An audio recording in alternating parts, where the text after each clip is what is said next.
Hello everyone, my name is Anthony Shivakumar and today I want to talk about hovering.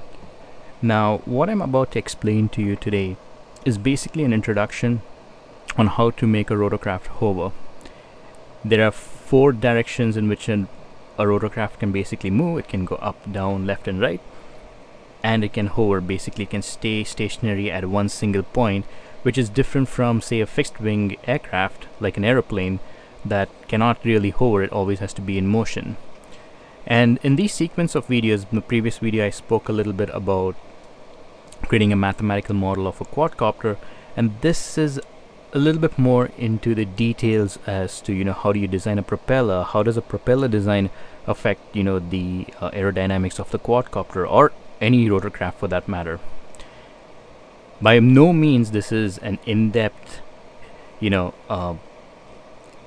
topic on aerodynamics. This is just an introductory level, and more importantly, think of this as introducing new terminologies that you may not know of, so that when you're modeling an aircraft or designing your own quadcopter and it's not working as efficiently as as you would like, perhaps this is the type of knowledge that might be missing, that you could dwell deeper into and figure out how do I position, what propeller should I use? Should I use a 3-blade propeller? Should I use a 2-blade propeller? What should be the diameter of my propellers? How many should I even work on a quadcopter or a helicopter or a bicopter? Those are the kind of questions I hope to at least get your imagination working on. That's really what this video is all about.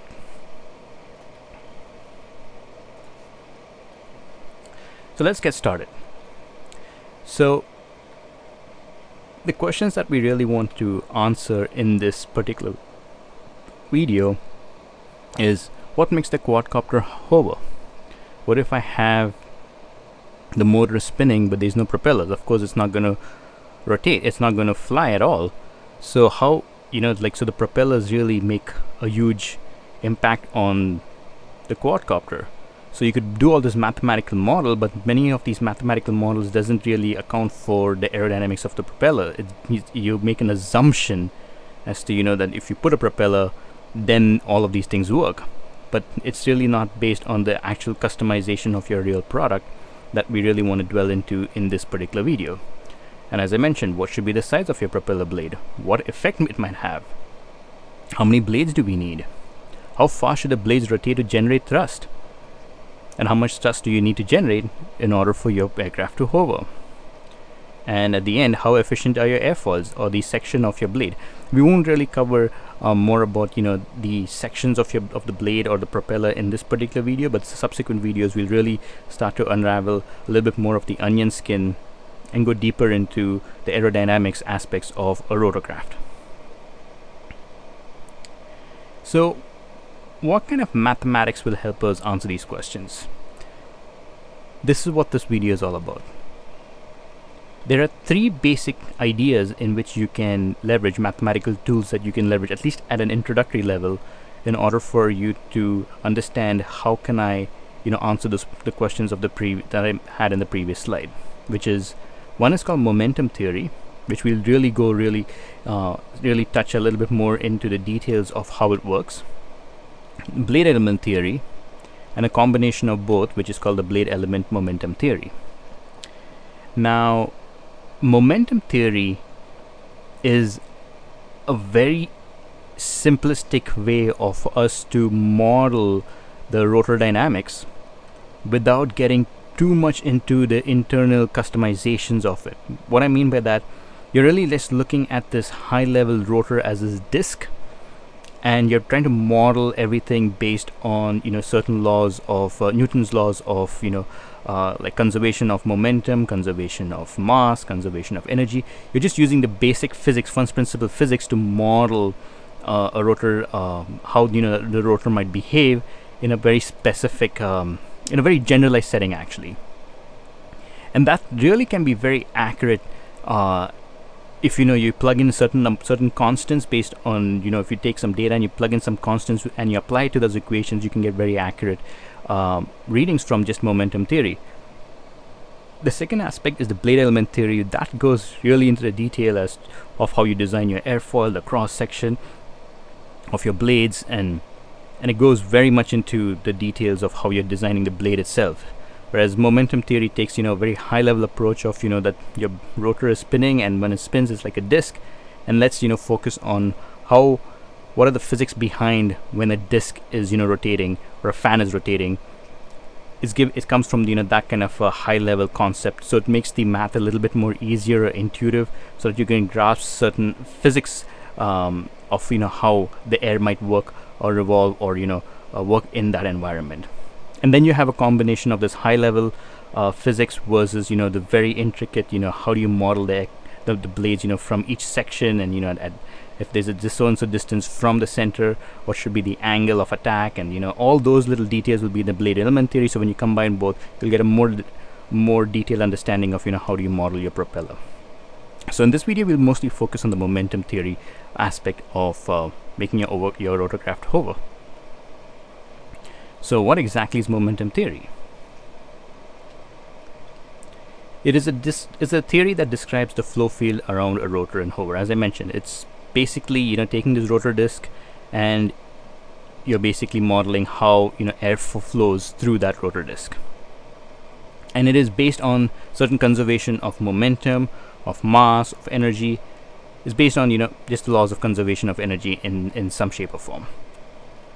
And it's a simple theory that can be used to allow us to estimate, how much thrust and power is required to hover. So it gives us this ideal equation that you can try to, basically have a napkin way of, figuring out, how much thrust does my quadcopter need, by just plugging in, data or information that you could measure, pretty quickly. Like, for example, you might know what the air density is, at what atmospheric pressure, at say 25 degrees Celsius, or at room temperature. What's my weight of my quadcopter? How many rotors does my rotorcraft might have? You may not just necessarily design a quadcopter. You might have a bicopter, or a tricopter, or a helicopter. So the number of blades. You can plug in these numbers just based on, just without doing too much measurements or complex measurements, in order for you to understand, what are these numbers, and then you can get a very high level and pretty accurate estimate of, how much thrust do I need for my motors to generate in order for it to, hover, and what is the power required, and how efficient is the whole system. And that's what momentum theory gives us very quickly. It's a very quick way of getting this mathematical understanding of, how much thrust does my quadcopter need, or whatever design rotorcraft you're trying to build. So let's get started. Now, in this particular video, I'm going to focus a little bit about it. I mean, it's all about quadcopters, but think of more of this from a rotorcraft perspective, because a rotorcraft, as I mentioned, could be a helicopter, could be a bicopter, a tricopter, a octocopter, or whatever be it. It could be a vertical takeoff and landing, like the Osprey or the Bell V4, V15.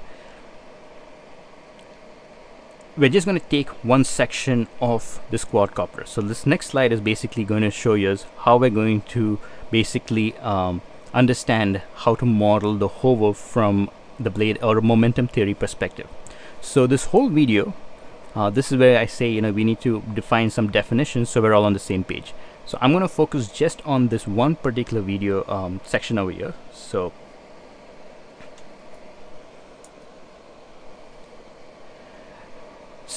there are 4 rotors for a quadcopter, but if we model just one of them, we can get a generalization of how much thrust this is generating, and then apply it to all 4, assuming for it to hover, they're all going to be sharing the same amount of, the total amount of thrust required should be shared evenly amongst all the 4 rotors. Okay, so we can just break down one of them. So few things we need to know: that the force applied upwards is going to be called thrust. The force at which this propeller is rotating is going to be called a torque, which in simple English is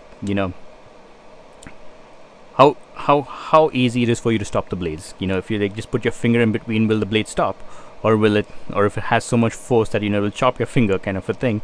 You can consider that force at which it's moving is in some shape or form the torque, and the rotation that it creates is going to create this circular effect, and this circular effect is going to be called a rotor disk, which is something that we'll be using quite a bit in modeling the momentum theory. And while this is spinning, it's going to generate some force downwards, and this is going to be called the induced velocity. And one thing that we want to make sure based on this understanding is that there's something called a slipstream, which is the area of, you know, the tip of the blade. Basically, you can basically think of this from this ear to this ear, all the air flowing from the top to the bottom, and this boundary is called the slipstream. So so the boundary of the rotor disk is going to be called the slipstream. So in simple English, or you know, if I had to draw this, this is all circular, but I'm taking this as a one-dimensional perspective. So this is all this is circular, and this is your blade, which is rotating in this area over here. So this is a slipstream, which is basically narrowing it down from this three-dimensional view of everything into basically a one-dimensional view of the quadcopter. And that's why momentum theory is very handy, because it's taking this very complex things that's happening in the real world, which is all in 3D, and distilling it down to some very fundamental, simplistic ways in which you can do mathematical calculations, so that it's easy to do the mathematical calculations, and more importantly, come up with a number quicker, rather than doing too much mathematics and complexity in order to come up with something more accurate. It gives that simplicity. So that's why we need to, you know, define some definitions so we're all on the same page.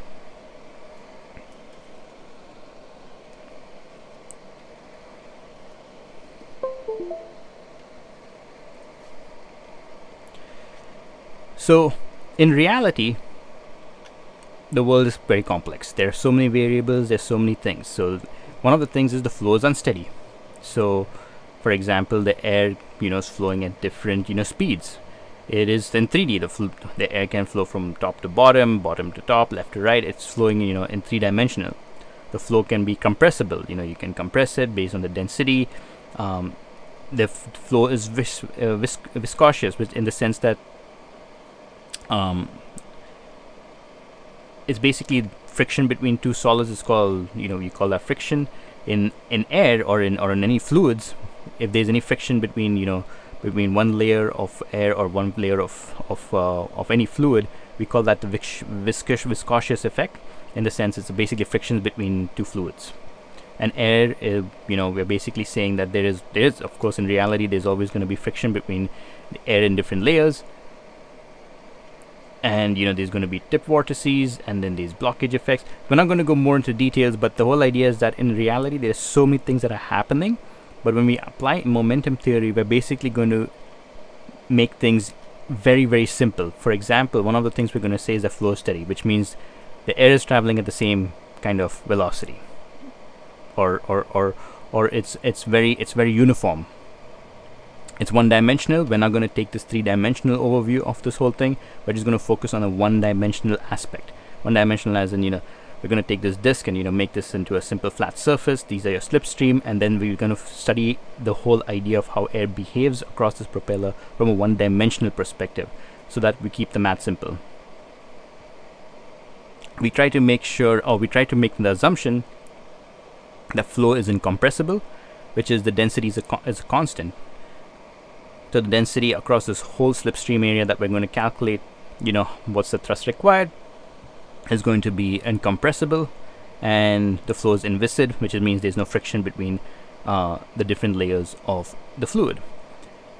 Now you might say these are, you know, pretty, you know, are these good assumptions or these bad assumptions? And in reality, you'll be surprised that even though we make all these assumptions, the value that we get from momentum theory is pretty accurate. Accurate in the sense is, you know, you can get between, you know, 10% to 15% accuracy, or basically 95%, you know, between 90 to 95% accuracy compared to, you know, doing something that is even more in detail like blade element theory. So your error rate is maybe around 5%, and that's not a bad, you know, value in order for us to, you know, base our design on, at least at a rough level, when you're really removing a lot of these complexities that if you had to include this in your math, the you're just going to, it's going to take so much more time to include this, and it's also going to be very difficult to understand, what these equations are doing, because you're accounting for all the different variables that, that's happening in nature. So by eliminating some of these complexities that's happening in nature, we can still get something very, very accurate. That's definitely a win that, we should be focusing on.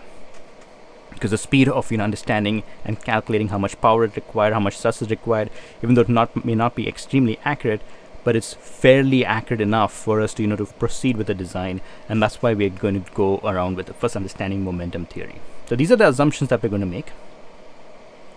And the second thing that we want to focus on are some of these terms and terminologies, what these equations mean, what these values are. So let's go a little bit into the details of this right now. So one of the first things we look at is area of the rotor. In the three-dimensional view, this is basically a disk. In reality, this is your actual propeller. This is your propeller. And the way it's rotating will form an area. And this was basically what we call this. This is basically a rotor disk. The word actuator comes mostly from a helicopter, because the way you control the helicopter's tilt and forward and all this different motion comes from an actuator. But it's a rotor. It's basically the rotor disk. So when it's rotating, it's going to create the circular kind of this. It won't say imaginary, but it'll create a circular disk basically, and this is what we call by the area of the rotor or the actuator disk. Then we got the area of the slipstream far below the disk. So something that's very far below, we'll call this as A infinity. Then we have, this is density of the air. This is actually rho. There's a mistake over here. Induced velocity of the rotor. So as soon as the rotor moves or spins, there's going to be a force that's going to be generated. This is going to be VI. W will be, a velocity far below the rotor. So the speed at which, the air over here is moving is going to be called W. And then the force that's acting upwards is going to be called the thrust. And then what is the power required to create the thrust? That will be P. Basically, you'll have a motor over here connected. How much power do I need to generate in order for you to rotate this rotor so that it generates this thrust? And then these two terms over here that we call disk loading and power loading. One is disk loading is basically the total thrust divided by the area of the rotor. So how much thrust, if you're generating so much amount of thrust and you divide that by the area of the rotor, what is your disk loading? And the smaller it is, the more efficient your system is. And the power loading is nothing but the thrust divided by the power required to create the thrust. Right? Okay. So these are quantities that can help with the efficiency part of the momentum theory. So that's really what we're getting at, is to figure out, the efficiency of how your rotor is working.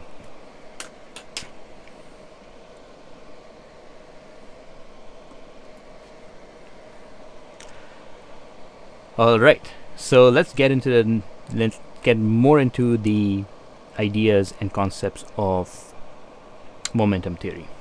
So the first thing that we want to focus on is the conservation laws, and there are three laws that help us model this highly simplistic equation based on fundamentals of physics: conservation of mass, conservation of momentum, and conservation of energy.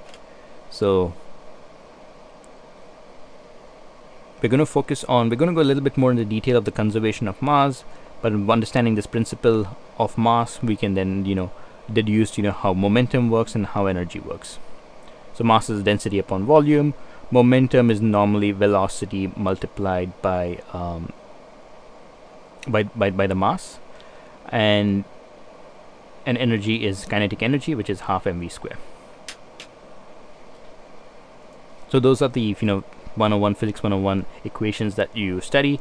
We're going to go more into detail as to why these particular principles can help us understand how the blade works. So I'm going to use this basic graph over here, where the green is the slipstream, the orange is the rotor disk, here is the far below the slipstream, and this is far above the slipstream. So this is just the simplest graph that we're going to basically keep observing in order for us to derive certain equations. Okay, So let's get into the first one, which is going to be the conservation of mass.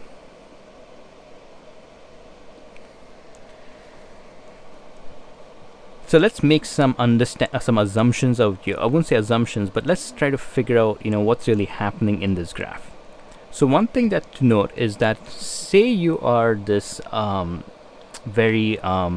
you have the capability. You're not human. You have very superior power in order for you to count every molecule that's there in the air. Say that's your superpower. And before the rotor disc rotates, you have this air is basically is like number one. So number one is basically you have all this air in this particular area from here to here. All right. So that will be basically, I'm just gonna turn off my video for now.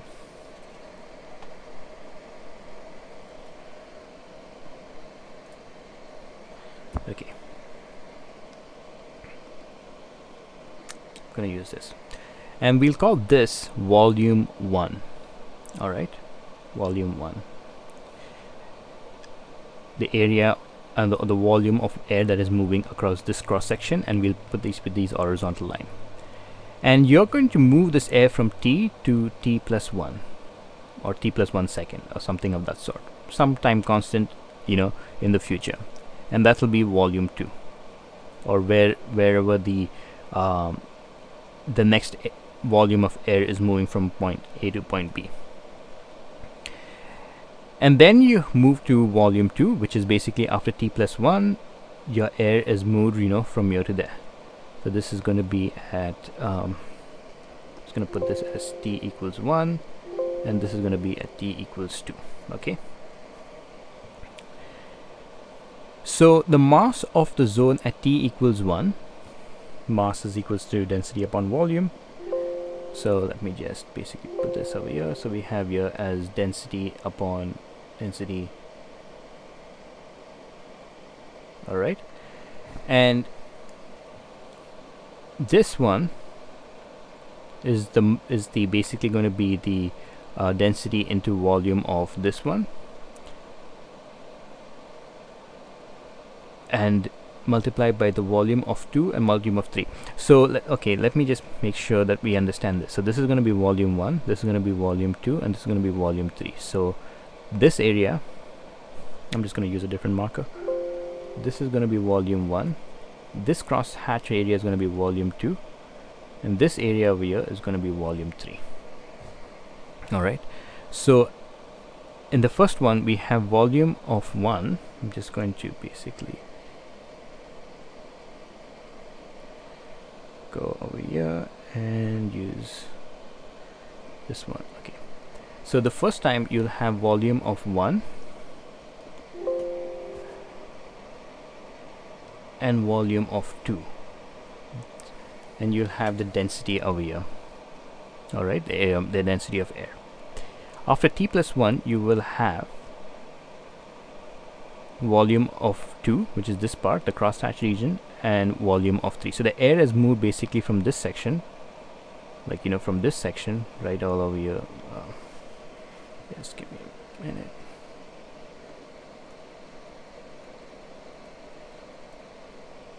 So the air has moved from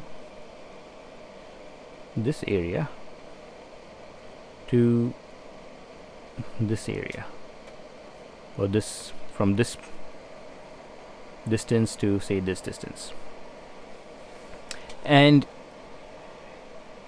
we want to make sure that the total amount of mass that is moved, from here to say from this location to this location is going to be the same. It has to be the same. So what can change if the mass is going to be exactly the same, the density is pretty much the same? There's only a few things that can really change when you have the volume of movement is exactly the same, but volume could also be equals to the area multiplied by the length, and the length could change, the area could change. So that's why we have AX into VX, which is basically the area of the first part from here to here,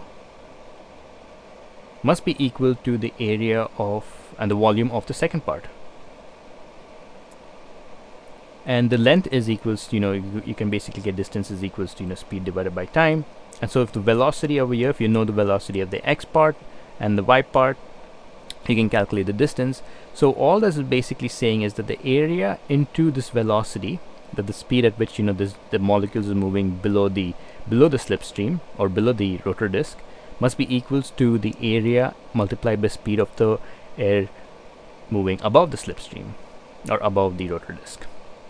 This is the first law of momentum theory, conservation of mass, saying that the area multiplied by the speed of the air must be equals to the area above the rotor disk must be equal to the area multiplied by the speed of the air below the rotor disk, so that we maintain the total amount of mass that is moved above the disk to below the disk is going to be the same. Alright, that's what we're trying to get from the first equation.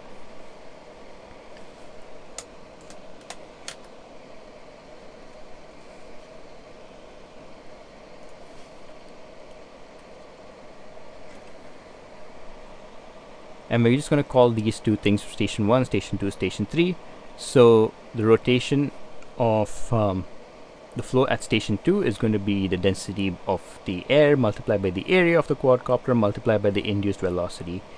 And at station 3, which is over here, we have the same thing, density of air with A infinity, which is the area of this far below the rotor disk within the slipstream, multiplied by the velocity of air at this area.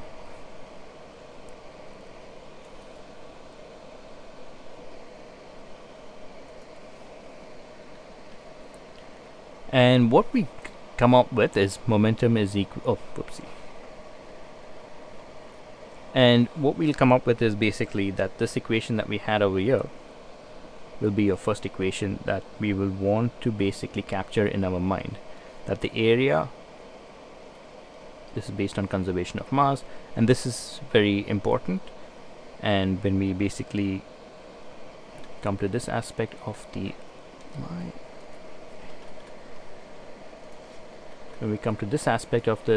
we basically are saying that the rho AVI is equals to rho infinity W. So flow at station 2 is equals to flow at station 1, at station 3. This is basically the conservation of momentum of mass. The second aspect is conservation of momentum. Just as how flow rate of it basically taking in the fluid or the air going from above the disk to below the disk, that's one thing that you need to account for in momentum theory, is that you have to basically understand that the flow has to go from above through the disk to below the disk. You cannot just basically calculate the flow at just at this area or at this area. The flow has to go through the disk. That's important for all of these equations to work. Otherwise there's going to be no effect, no impact. It's just going to be 0 and 0. For us to make sense of this whole theory, it has to go through an actuator disk or a rotor disk. This is basically one of the assumptions that I missed, but that's something that you will have to account for. Momentum is nothing but mass into velocity, or mass multiplied by velocity.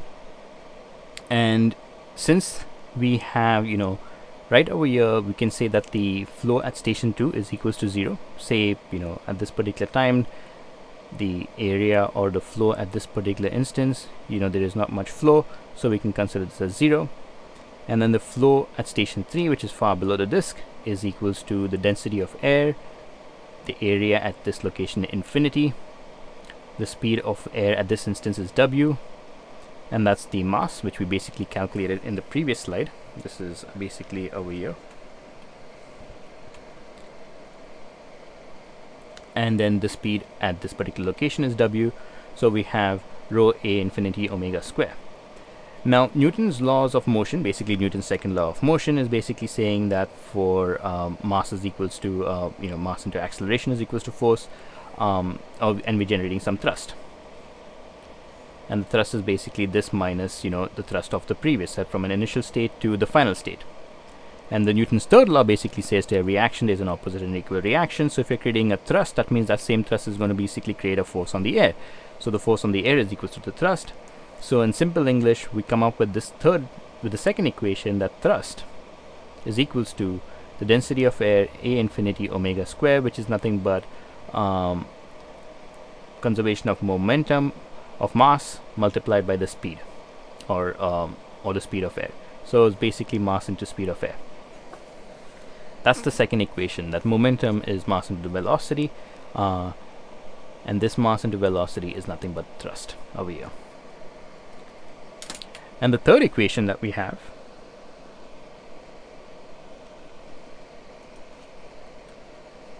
is conservation of energy. And conservation of energy basically says that we have kinetic energy, which is equals to half into mass into velocity. And the same thing at station 2, the flow is going to be 0, so we consider it as 0. At this particular thing, we have half into mass. Mass is equals to rho A infinity omega, as we mentioned in the previous slide, multiplied by again by velocity. So we have half, this should be half mv square. That's a mistake over here. That's kinetic energy, and this is the v square part. And then you basically say the rate of energy put into the flow is equal to the rate of energy at station 3 minus station 1. And that's basically, you know, fundamentals of physics 101 applied to this, and you'll get these values.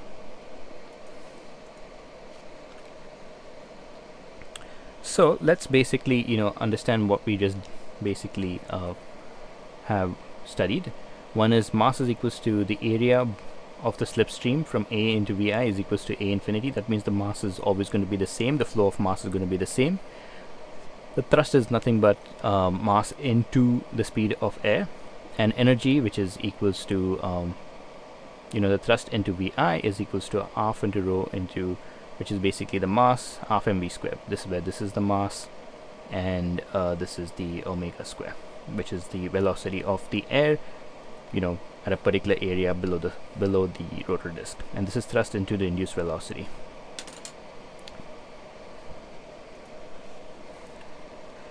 And based on these three equations, we can come up with even more complex equations. So in a nutshell, let me give you an idea of what this means. So in here, I've just broken down all of these equations where you have, you know, thrust is equals to Vi. So I'm just going to go back and forth. We're taking this equation.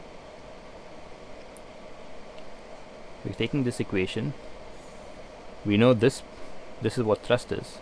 So you can basically, you know, do like, if I had to like basically put like rho A infinity into omega square into Vi, where this is this part, into Vi is now equals to half, which is equals to this part.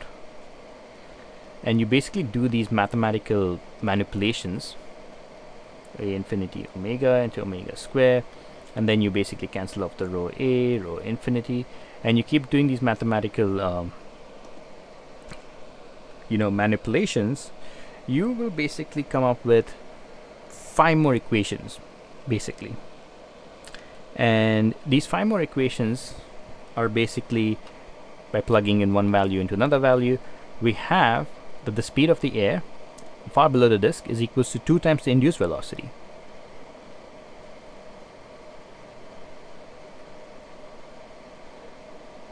The second thing is that the air infinity, which is the area far below the stream, is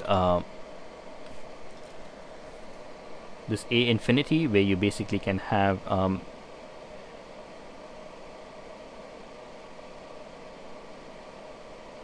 wait a minute, I have screwed up something over here.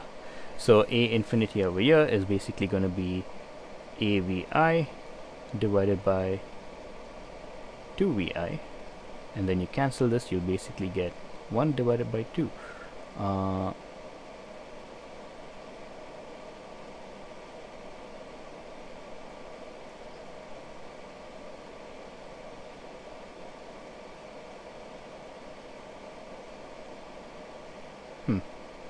Something seems off over here, which I will correct it.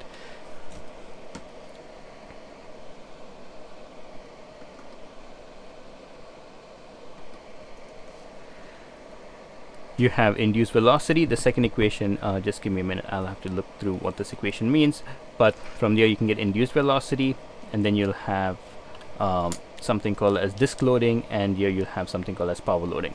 Okay, so these are the 5 equations that you can generate from the previous equations by doing some mathematical manipulations and moving some values from one equation to the other, and you'll get these values.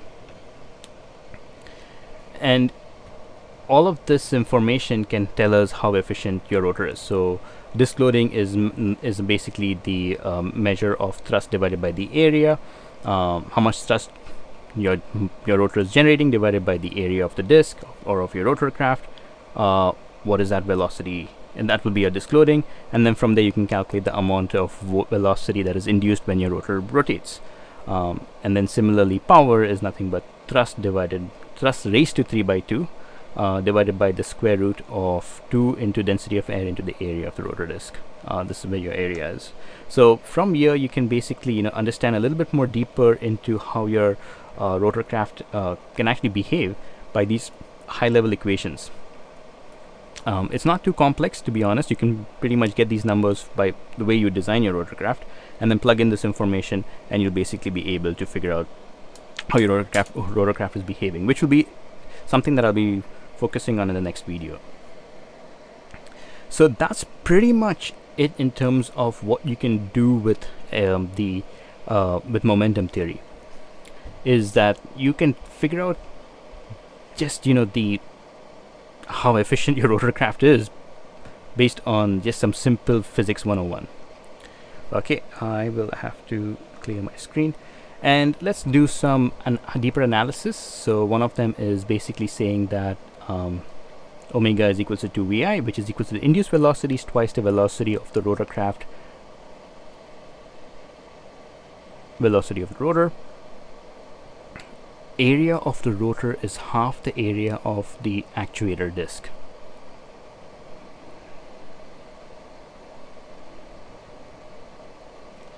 Yeah, I do believe this is 1 by 2. If I'm not mistaken, I think this is 1 by 2 into 8. That's what it says. I'll have to double check this equation, but yeah, this is something that basically is telling us that if you want to know what the area of the rotor is, the area at a slipstream far below your rotor disk, way down the slipstream, that area is going to be half the area of your rotor disk as you go deeper or more below the rotorcraft. So in a simple English, if I had to draw this part, this equation is basically signifying that if this is your rotorcraft, this is your actuator disk, and this is A infinity far below, this area over here, this A infinity, is going to be half the area over here. So this is half the area over here. A is not at the new denominator, it's at the numerator. That's what this means. Then we have induced velocity is the square root of disk loading divided by 2 times density of air into the area of the rotorcraft. Similarly, power loading is the inverse of induced velocity, which is going to be equal to the reciprocal of the above equation, which is square root of 2 into the density of air into the area of the disk divided by disk loading. And from there you can basically calculate the and this is equal to T3 by 2. So the power generated, the power required, is proportional to the cube of thrust and inversely proportional to the density. And this is going to be the thrust raised to 3 by 2 into root of 2 rho by A. So you could study these equations a little bit more into details. You can also figure this out from Wikipedia. All these equations are pretty readily available, but yeah, it's not too complex. I don't think you need to memorize any of these equations. You can obviously pull these equations off from the internet, but this is the idea of you're figuring out what kind of blade is most suitable for my quadcopter. Something that I really do not find people really diving deep into designing these machines. Like, you're dealing with an aerodynamic system, and it's very much, let me get some beta flight, test flight, and play with some PID, fine tune some parameters. Fantastic. But the whole idea of, the complexity of designing a propeller is really complex, and going into the detail as to why the hobby RC drone people don't focus on the aerodynamic aspect of it kind of baffles me a little bit, and that's kind of like I want my series of videos to really go into thinking this more of an aerospace kind of an engineering study, rather than just making the drone fly kind of a thing. And this is the step one of figuring out what's your thrust required, and it all depends on how you design your propellers. That's really what we're trying to get at over here. Now there's few things to keep in mind that I just want to talk about. This is something called as disk loading, which is what we're doing this to figure out how efficient your system is, and this is taken from Wikipedia. And what this basically says is really interesting. I mean, if you haven't seen this slide before, I highly recommend you go to the Wikipedia, type in the disk loading, and you'll get this graph. All this is saying is that your helicopter is pretty much the most efficient way of a rotorcraft. So helicopters are really efficient for the area, and disk loading is nothing but the thrust that it generates with the area of the rotorcraft. And this ratio is the smaller it is, the more efficient it is. And a quadcopter will probably be around this area around here. This is where you'll find your quadcopter, and then here you'll have fixed wing aircrafts. So yeah, but I mean, in terms of the weight that the fixed wings are carrying is significantly more than what a helicopter can do. So there are reasons why there's one is a little bit more efficient than the other. But in terms of designing your machine and just taking it in from a perspective of the rotorcraft, a helicopter seems to be extremely efficient, and that's the reason why they're still used, because of the efficiency. And you don't have quadcopters as the size of a helicopter flying, because they probably will not be, if they're anywhere between this area, you might as well just use a fixed wing aircraft. So you'll never find quadcopters the size of the area of like a Boeing 747 flying, because they are not very efficient based on the scale at which you want that would make sense. That's why you have helicopters, and you'll have fixed wings at one end, and a quadcopter would somewhere be there, which will be just use a fixed wing aircraft. These are the different types of aircrafts that you really, if you want to go more into the detail as to some of them are helicopters, some of them are tilt rotors, and figure out what their disk loading factor is and see how efficient it is. I've taken this from Wikipedia. I think it's super interesting just to understand why we don't have these machines, or why these machines are built this way. What's the efficiency of these machines? What's the power to thrust? This graph can really make sense, and most importantly, you can figure out whether designing a quadcopter actually makes sense. People say everyone is building one. The question is it really worth it if it's not that efficient? In small scales probably it is, but in big scale, once you increase the capacity, it's not. And this can also give you different ideas as to what people and great designers have built before, and how you could go about building your own machine that could be maybe a little bit bigger and have the same efficiency as some of these machines over here, like the helicopter. Now there's one thing that I really want to focus on, which is the next few slides, is that when we talk about disk loading, or when we talk about power loading, there's a unit. So thrust could be like kg divided by kilowatt. You could also have pounds by horsepower. Now depending on whom you ask, if you take this ratio of what your power or your efficiency is, and if I say my efficiency 7.3 kilograms per kilowatt, and someone says it's 12, the unit can be very confusing, or not really give us a conceptual understanding of it. Makes the communication between two different engineers who are from different parts of the globe understand what is this efficiency all about. And this is dimensional. It has some dimension, it's got some units. And in order to simplify and remove the units from your equation, there is something called as figure of merit, which is basically saying how efficient is your machine from a scale of 0 to 1. That's really it. And that's the next slide. It's basically saying I'm going to take this graph and make this whole thing based on a scale of, instead of having a scale of kg per meter square and pounds per feet square, I just want my efficiency to basically be between 0 and 1. Whatever my disk loading is, I want my efficiency to be in a scale of 0 to 1, rather than in one unit is 7.3 and the other unit is 12.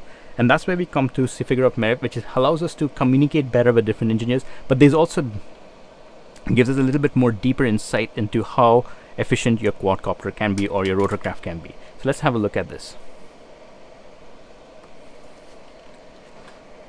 So what a figure of merit is how efficient your rotorcraft basically can hover. And we have this ideal power required to hover divided by the actual power required to hover. So a power loading has a unit, as I mentioned, it's got like this pounds per whatever be it, or in some cases it could be watts, it could be kilowatts. If you're just dealing with power, it has some dimension. And what we want to do is make this dimensionless. So it doesn't matter whether you're taking any units. If I know what my ideal power for me to generate hover, and I divide it by the actual power required to hover it, that ratio should always be between 0 and 1.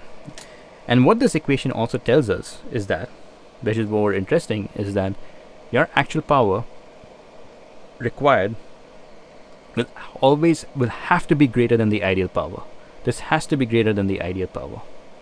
So the ideal power is the minimum mathematical power required for you to lift your rotorcraft, but the actual power required will have to be more than that, because there's friction, there's viscous effects, there's some compressibility, and there's all these different factors that are there in the real system that has to be more, and your ideal power is not accounting for all those effects. So clearly your actual power will definitely be a little slightly more inefficient than what you've calculated mathematically, because you've eliminated all of those variables that happens in the real world. So that's the reason why it will always be between 0 and 1, and the most and the more closer it is to the actual power or to the ideal power, the higher the efficient your system is going to be. And most likely that this actual power will be way more than the ideal power, bringing this value closer to 0, making it inefficient. So let's dive a little deeper into the figure of merit over here.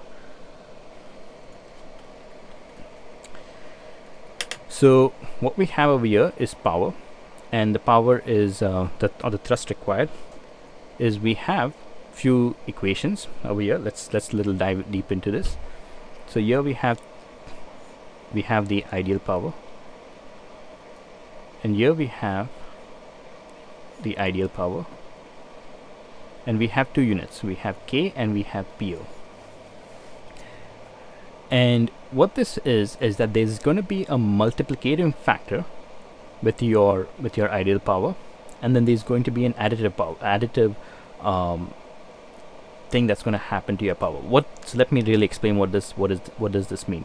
So parasitic power is basically saying that if I spin my motors and the rotors keep spinning, for a good instance of speed, there's going to be 0 thrust generated. Thrust generated is going to be 0, but the motors is still spinning. So there's going to be some speed at which is going to generate thrust, and this graph between because as soon as you spin, it's not going to generate thrust. It needs to move at a specific speed, and to move at a specific speed, you need to generate some power, and that is going to be an additive term. So that's basically saying under most normal situations, your rotor is not immediately going to generate thrust. There's going to be some offset before it generates thrust, and I'm going to give you an experiment of what I mean by that. And then you have a multiplicative factor, which basically says that this is the ideal power, but there's going to be drift. It's not considering the viscous effects and all the other aerodynamic or three-dimensional effects of the air. And then there's going to be a multiplicative factor saying that this is going to be scaled by of certain value more than what the ideal power is. And these two things will make this your actual power required. And this can be very high. So for example, if your motors keep spinning at a very high speed, let me just do an experiment right now over here. So this is my motor over here, this is my small little embedded system over here. I'm just going to basically just show you what that P0 could look like if I don't put my propellers. And let me just give you an example that when you do a mathematical model of a quadcopter and you don't account for these equations, this is what you could end up having. So let me just I'm just going to put this at in here just to give you an idea of what's going to happen. So I'm just going to take let me just clear my thing over here. So I'm just going to pass in some value over here. I'm just going to put in like say 6 and 6, and now you can see this spinning, but it's clearly spinning, but it's not generating any thrust.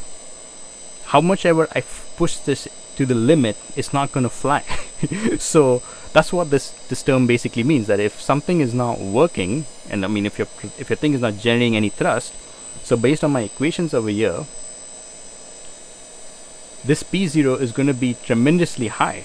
It's going to be like it's such an inefficient system because it's not generating anything. This is going to be like infinity, because how much ever I generate this power, there's no thrust generated.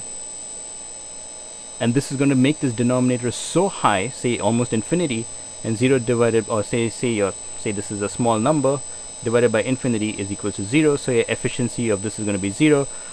My quadcopter is 0. So it all depends on how much thrust this generates, and in a nutshell, it basically depends on the blade that I choose. Am I using a 2 propeller blade? Am I using, you know, this new wonderful toroidal propeller blade that we have over here? It's going to generate that different P0 effect. Or we use, you know, a 3-blade system. That's what this equation is telling us, that how much of thrust and power I require in order for me to just generate thrust and lift. Because mathematically it says that this is what you should be generating very quickly, but based on what you design makes a huge difference. And that's what blade element theory will tell us how to design it, but momentum theory is giving us this idea of saying that this is your ideal situation. Why is your thing not it's not flying? Your system is very, very inefficient. And that's something that I can get very quickly. Let me just turn this off right now. I am just going to put this as, yeah, okay, cool. That's what this equation over here is basically implying over here, is that this is inefficient, or how you design your blade over here. And to design this and to figure out what this P0 is, we have to go more into the blade element theory of how you design the propeller. We'll design the K2 when we go a little bit more into the momentum theory, but in the next video I'll be talking more about what this P0 is and how you can basically calculate what this value is, so that you can get one part of this constants for the figure of merit to figure out the efficiency of the system. And this gets us closer to designing basically the mathematical model of the quadcopter.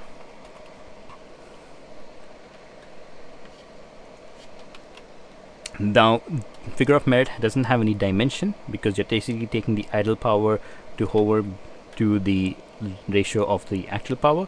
So this does not have any units. So it's very easy for me to communicate between one engineer to the other engineer, saying that the efficiency of my rotorcraft or my quadcopter or whatever be it is, you know, 0.5 or 50% or 70% or 90%, because I'm calculating it from a dimensional, you know, point of view.